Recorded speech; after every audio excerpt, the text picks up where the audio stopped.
अस्सलाम वालेकुम गाइस। आज हम पढ़ने जा रहे हैं Pakistan affair. So over here this is Waqar bin Jamal and this is your second lecture of Pak Affair। सो आज का जो लेक्चर है वो इस हवाले से बहुत इम्पोर्टेंट है कि बड़ा बेसिक किस्म का लेक्चर है, आपके बहुत सारे सब्जेक्ट्स में हेल्प आउट करेगा आपको। मीन टू से कि आपके जो करंट अफेयर के बेसिक कंसेप्ट्स हैं, आपके जो बाकी दूसरे सब्जेक्ट्स हैं उनमें जो बेसिक कंसेप्ट्स हैं, तो इस तरह से आपके जो है ना वो काफ़ी हेल्प आउट करेगा बाकी सब्जेक्ट्स में, ये जो इसके कंसेप्ट्स हैं। सो सबसे पहले हम देखते हैं, टॉपिक शुरू करने से पहले मैं आपको बता दूं कि आज का जो हमारा टॉपिक है वो स्टेट है और स्टेट के इंस्टीट्यूशंस और कॉन्स्टिट्यूशन और ऑल दीज थिंग्स। उससे भी पहले कि ये पाकिस्तान अफेयर का लेक्चर नंबर 2 और वीडियो नंबर 1 है, क्योंकि हम इसको मुख्तलिफ वीडियोज़ में बनाएंगे, 2 से 3 वीडियोज़ में बनाएंगे, तो इसलिए आपको वीडियोज़ बताना जो है वो ज़रूरी समझता हूँ कि लेक्चर नंबर 2 और वीडियो नंबर 1। सो आए जी, स्टार्ट करते हैं हम अपने लेक्चर को। आज का लेक्चर हमारा स्टार्ट हो रहा है जी स्टेट से। हमें समझना है कि स्टेट क्या होती है। स्टेट तो हम बहुत ज़्यादा सुनते हैं, एक स्टेट से हमारा हालत भी होता है, तो स्टेट से हमारा रियासत भी है, तो इसको आज हम समझते हैं कि स्टेट का कंसेप्ट जो है वो क्या होता है। सबसे पहले जो इम्पोर्टेंट बात थी कि कंसेप्ट ऑफ स्टेट जो है ना ग्रीक्स ने दिया, यूनानियों ने जिन्हें कहते हैं, the concept of state was given by Greeks. So according to Aristotle, man is a social animal and by nature he is a political being।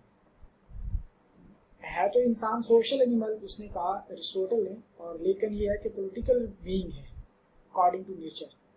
To him to live in the state and to be a man were identical। उसके नज़दीक ये थी कि ये इंसान की जो है ना वो ममासलत क्या है। फिर ये तो स्टेट का कंसेप्ट जो है ना ग्रीक ने दिया ना, तो इंसान के बारे में उसने कहा। मॉडर्न स्टेट कंसेप्ट जी कहाँ से आया? ये जो विल्सन ने मॉडर्न स्टेट का कंसेप्ट दिया, state is a people organized for law within a definite territory. ये जी डेफिनेशन विड्रो विल्सन ने की कि स्टेट क्या था? State is a people organized, peoples लोगों की ऑर्गेनाइजेशन होती है फॉर लॉ कानून के लिए, and with in a definite territory, एक ख़ास मुतय्यन करदा इलाके में, एरिया। ये मॉडर्न स्टेट कंसेप्ट है जो विड्रो विल्सन ने जो इसकी डेफिनेशन दी है। आगे हम देखते हैं कि एलिमेंट्स ऑफ स्टेट में क्या क्या चीज़ें शामिल हैं। स्टेट बेसिकली किन चीज़ों से मिलकर बनती है जी? State is comprising over 2 basis. States की जो है ना बुनियादी तौर पर 2 बेसिस हैं, वो हम देखने जा रहे हैं कि वो कौन कौन सी बेसिस हैं स्टेट्स की। The first base is physical base, population, territory. Physical base of the states are what? They are population and territory, means to say आबादी और इलाका जो है ना वो स्टेट की फिजिकल बेसिस है, ये पहली base. And second political base, government and sovereignty.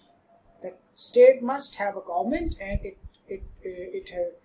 it must have sovereignty over the area, over the territory which it is controlling and which is controlled by that government। So ये जो ना 2 basis हैं state की, elements of state में, कि physical base होती है population and territory, और पॉलिटिकल बेस क्या है? गवर्नमेंट एंड सॉवरेनिटी, खुद मुख्तारी, यानी कि जिस इलाके के अंदर उनकी इख्तियार हो, कोई भी कानून बना सके। ये तो एलिमेंट्स ऑफ स्टेट की हमने बात करी।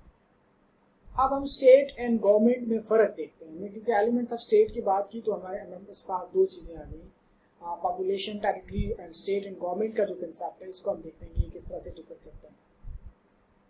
State consist of population, territory, population.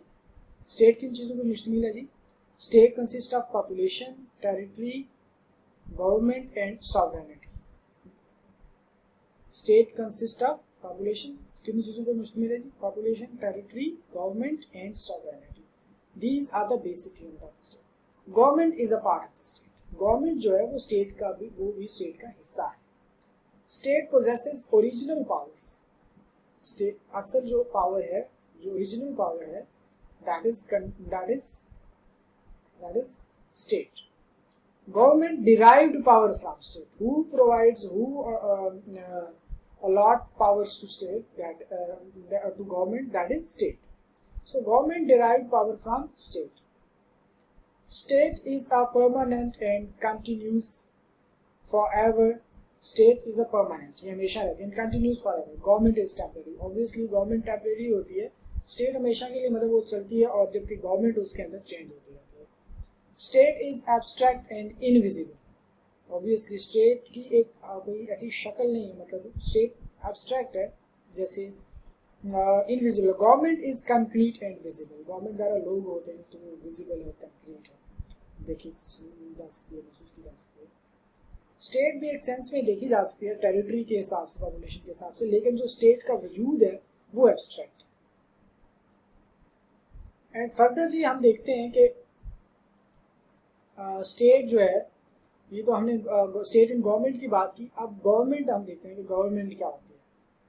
Government is comprising over, government जो होती है वो कितनी चीज़ों पर मुश्तमिल होती है, इसके कितने जो मेन जो इंस्टीट्यूट कह लें आप, मेन डिपार्टमेंट्स कह लें आप, या जो इसके जो 3 मेन पिलर्स कह लें जिनके ऊपर गवर्नमेंट होती है, वो क्या होते हैं. Executive, legislature and judiciary. ठीक है, ये 3 बुनियादी स्टेट इंस्टीट्यूशंस होते हैं, एग्जेक्टिव, लेजिस्लेचर एंड जुडिशरी. अब हम देखेंगे, इन्हीं फर्दर देखेंगे कि एग्जेक्टिव का क्या काम है, लेजिस्लेचर का क्या काम है, जुडिशरी का क्या काम है. और right now we are going to see the functions of government. These are the institution of the government, but what are the functions of the government? Make law, confirm executive appointments, override executive veto. ठीक है, veto legislation. ये मैं आने वाली slides में जब further एक चीज को एक्सप्लेन कर रहा हूँ, जैसे कि मैं एग्जेक्टिव को एक्सप्लेन कर रहा हूँ, उसके अलावा मैं लेजिस्लेचर को तो उसमें एक्सप्लेन करता रहूँगा. Enforce laws, grant pardons, nominate judges, review legislative acts, review executive acts, issues and interpret laws. ये जो ना स्टेट के बेसिक काम है कि इसमें क्या क्या काम करने होते हैं, कानून बनाने होते हैं, उनको रिव्यू करना होता है. फिर एग्जेक्टिव के जो एक्ट्स होते हैं उनको भी जुडिशरी ने रिव्यू करना होता है कि इन लॉ को जो है ना उसको इंटरप्रेट करना होता है कि इस लॉ से इससे मुराद क्या है. तो ये तो मुख्तलिफ गवर्नमेंट्स के जनरल हम फर्क देखते हैं कि आगे जाके. Functions of executive. अब एग्जेक्टिव के हम देखने जा रहे हैं यहाँ पे कि एग्जेक्टिव के फंक्शंस क्या क्या हैं. Number 1, enforcing law.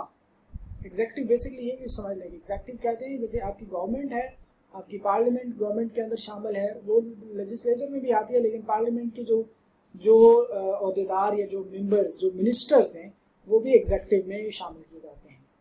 वो लोग जो मिनिस्टर्स जिनके पास मिनिस्ट्रीज हैं वो एग्जेक्टिव में शामिल है. इसके अलावा आपके जो ब्यूरोक्रेट्स हैं वो भी आपके एग्जेक्टिव, और आपकी जो हुकूमती मशीनरी गवर्नमेंट चल रही है वो भी आपके एग्जेक्टिव में आते हैं. इसके काम क्या है, फंक्शंस क्या है. इन्फोर्सिंग लॉ, लॉ इन्फोर्स करना. मेंटेनिंग पीस एंड ऑर्डर, ये इनकी भी जिम्मेदारी है जी कि पीस एंड ऑर्डर दो आपके जो हैं फोर्सेस यानी कि आर्मी और पुलिस वगैरह नहीं करना होता, लेकिन अख्तियार इनके पास होता है, कंट्रोल ये करता है. रिपेलिंग एग्रेशन, अगर कोई मतलब एग्रेसिव हो रहा है तो उसको रिपेल करना, उसको ये भी स्टेट की, ये भी जो है एग्जेक्टिव की जिम्मेदारी है. जैसे यहाँ पे कोई एहतजाज होता है तो पुलिस आ जाती है, पुलिस उसके अगेंस्ट एक्शन लेती है. अच्छा, building friendly relations with other states. दूसरी जो रियासतें हैं उनके साथ जो है ना दोस्ताना तल्लुकात कायम करना, ये भी एग्जेक्टिव का काम है. When necessary to wage war to protect the country. हाँ, जब ज़रूरी हो तो वॉर जो है जंग शुरू करना, ये भी एग्जेक्टिव, ये भी मतलब एग्जेक्टिव का जो हेड होता है, ये अथॉरिटी उसके पास होती है, वो ऑर्डर देता है. Making appointment to high post. अब जो बड़ी जितनी पोस्ट होती हैं, जैसे कि आप कह लें कि जजेस तैनात करते हैं, किसी अदारे का चेयरमैन तैनात करते हैं, तो चीफ इलेक्शन कमीशन तैनात करते हैं, तो ये जो है ना एग्जेक्टिव के पास ये अथॉरिटी होती है. बेसिकली प्रेसिडेंट के पास, लेकिन वो प्राइम मिनिस्टर की सिफारिश पे करता है, तो ये भी एग्जेक्टिव के पास होता है. Raising money and spending them. हाँ, टैक्सेस वगैरह इकट्ठे करना, वो पैसे बनाना और उसका बजटिंग करना किस तरह से करना. Convening the sessions of the legislature and conducting business. Legislature मतलब पार्लियामान का जो है ना वो सेशन करना और उसको बिजनेस के बारे में, बिजनेस कंडक्ट करना, बिजनेस किस तरह से करना है, फॉरेन ट्रेड किस तरह से करना है, ये भी इसी की responsibility. Issues ordinance whenever the legislature is not in session, issues ordinance whenever the legislature is not in session, जब वो सेशन में हो तो इशू जो है ना वो ऑर्डिनेंस जारी करना। implement schemes and projects to improve the social and economic conditions of the people, अपने स्कीम्स बनाते हैं जो उन्होंने अप्लाई करनी होती है, प्रोजेक्ट स्टार्ट करते हैं, जो बड़े लेवल के जिनको हम चीफ सेक्रेटरीज कहते हैं, कैबिनेट मीटिंग्स, कैबिनेट मिनिस्टर्स के साथ मिलकर प्रोजेक्ट्स प्लान होते हैं और लोगों की जो सोशल और इकोनॉमिक डेवलपमेंट की जाती है। And power to grant pardon, और ये जैसे सदर के पास इख्तियार होता है कि वो किसी क्रिमिनल को अगर वो उसको सज़ा की हो गई है अदालत से तो वो सदर को अपील कर सकता है, सदर उसको माफ करता है, तो ये भी एग्जेक्टिव के पास अथॉरिटी होती है। अच्छा जी, आगे हम देखने जा रहे हैं, ये तो हमने फंक्शन ऑफ एग्जेक्टिव देखे, अब हम फंक्शंस ऑफ लेजिस्लेचर देखते हैं कि लेजिस्लेचर क्या होता है। Legislature is law making branch, ये इन्होंने जो कानून कूद पार्लियामान जिसको हम पाकिस्तान में जिसको हम पार्लियामेंट बोलते हैं, इसका काम लॉ बनाना होता है। A body that can discuss, debate and decided the matters of social, economic and political, इस तरह के जितने भी मैटर्स है वो पार्लियामेंट में डिस्कस किए जाते हैं। कोई भी बिल पेश करना होता है, कोई कानून बनाना होता है, तो वो ये सारी चीज़ें जो है आपके पार्लियामेंट में डिस्कस होती है। तो इसी पार्लियामेंट को बेसिकली हम जो है ना लेजिस्लेचर बोलते हैं। The legislature of Pakistan is called parliament, ठीक है। Functions of legislature, of legislature के फंक्शंस क्या क्या, एनेक्ट लॉज, लॉज जो है वो अपने बनाने हैं, ओवरसी एडमिनिस्ट्रेशन, जो इंतज़ामिया उसको देखना है, उसको ऊपर से उसकी निगरानी करनी है, उसको देखना है कि वो क्या कर रहे हैं। पास द बजट, बजट पास करना होता है। Discuss subjects like development plans, national policies and international relations, तो इस तरह के जितने भी अक्सर आप सुनते रहते हैं कि पार्लियामेंट में इन चीज़ों पर डिस्कशन होती रहती है। तो लेजिस्लेचर का बेसिकली काम ये फंक्शंस जो बता दिए आपको, ये इन पे गौर करना है, इनके ऊपर बहस मुबासा करना है, और फिर कंक्लूडिंगली जो चीज़ स्टेट के बारे में ठीक है उस पर एक जो अक्सरियत की जिस तरह से राय होती है उसके मुताबिक वो फैसला ले लेते हैं। ये हमने फंक्शंस ऑफ लेजिस्लेचर देख लिए। अब फंक्शंस ऑफ जुडिशरी हम भी देखेंगे।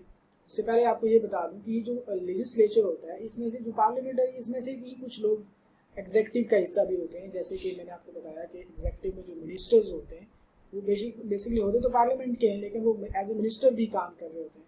तो जब वो मिनिस्टर उनके पास है तो वो एग्जेक्टिव का हिस्सा है, और यहाँ पे अगर वो कानून बनाने में कोई बिल वगैरह पेश कर रहे हैं तो यहाँ पे वो लेजिस्लेचर का हिस्सा है। तो इसमें कंफ्यूज नहीं होना। उर्दू में लेजिस्लेचर के लिए जो यूज़ किया जाता है वो मुकन्नना है, ठीक है, कानून बनाना मतलब।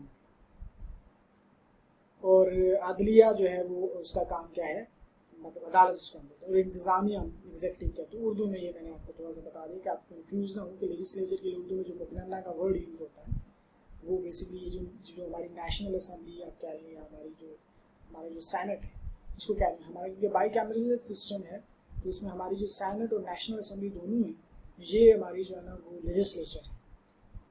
सो इसमें हमने सीख लिया लेजिस्लेचर के बारे में, एग्जेक्टिव के बारे में। अब हम नेक्स्ट वीडियो में हम स्टार्ट करेंगे फंक्शंस ऑफ जुडिशरी से, कि जुडिशरी के क्या फंक्शन है और जुडिशरी होती क्या। तो मिलते हैं जी नेक्स्ट वीडियो में। ये वीडियो नंबर 1 थी लेक्चर नंबर 2 की, और लेक्चर नंबर 2 की वीडियो नंबर 2 में हम फंक्शंस ऑफ जुडिशरी पढ़ेंगे।